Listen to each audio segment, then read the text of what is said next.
As a trainer and curious consultant, I've always wondered, what is the secret of Richard Branson's success? Can everybody do it? Now, know that I'm not a Virgin Group employee and everything I'm saying is completely from an independent point of view. Whether you're a manager, a budding entrepreneur or employee, you can learn how any company can be successful. The three most important components that contribute to the success of Virgin are Richard Branson, others that are totally different from Richard Branson, and customer obsession. I've always tried to understand what makes a person unique and a source of inspiration. Richard Branson possesses certain attributes crucial for one's success as a manager. He is not only creative, but more importantly, open to new ideas, and follows his vision and principles, something which we can all learn to do. As long as we remember to be open-minded, we're less likely to miss out on good opportunities and ideas, even if they are not ours. In addition, Richard Branson is very approachable, always at eye level, appreciative, and is committed to his customer base.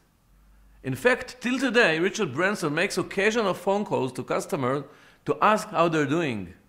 This is something everyone can do. Everyone can call their customers, like Richard Branson does, to check up on them and see that they are satisfied with the service they have received. He also understands that his employees are as important as his customer base. The basic understanding that an employee can either be your best friend or your worst enemy make all the difference, which is why it is so important for his employees to be kept happy and content at all times. Richard Branson is only one part of the success story of Virgin. He surrounds himself with people who complement him, but at the same time are not like him. I like to call this the yin-yang principle. This insight is very important to all managers. Each one possesses strengths, weaknesses, and different areas of excellence. The Virgin Group has several teams that work together to complete their mission and achieve their targets. As a manager, one always has unforeseen developments, which I like to call blind zones. The only way to be aware of them is to work with colleagues that hold different points of view. Richard Branson's ability to identify and promote the right employees has made him the success story he is today. I decided to delve into this more by looking at the CEOs of Virgin Atlantic, Virgin Mobile, and Virgin Train, who had been customers and hard-working employees of Virgin before advancing to these positions. Steve Ridgway of Virgin Atlantic is a creative man who worked for Virgin since the 1990s and was responsible for launching the UK's first frequent flyer program. Sue Bailey of Virgin Mobile Australia worked for Virgin Mobile globally for years before being appointed CEO. She puts her customers first and knows how to satisfy their needs. Tony Collins of Virgin Trains was responsible for the major contract signed by Virgin Trains, which included over 130 new train networks. This yin-yang principle shows how other managers complete Richard Branson.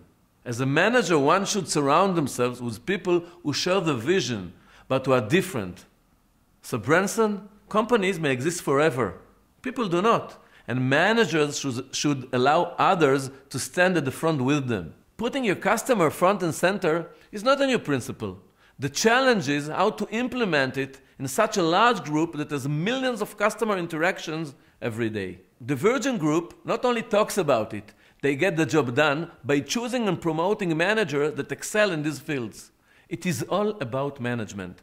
As a manager, you have to choose how you would react when someone chooses to follow your personal values or not. If customer satisfaction is a valued principle, it is crucial to recruit the right people, train them well, and to implement the agreed behavior every single day. My advice to you as a manager is to follow your personal values and be brave enough to be consistent always. If you choose the right employees and treat them as you want them to treat your customers, you are in the right direction.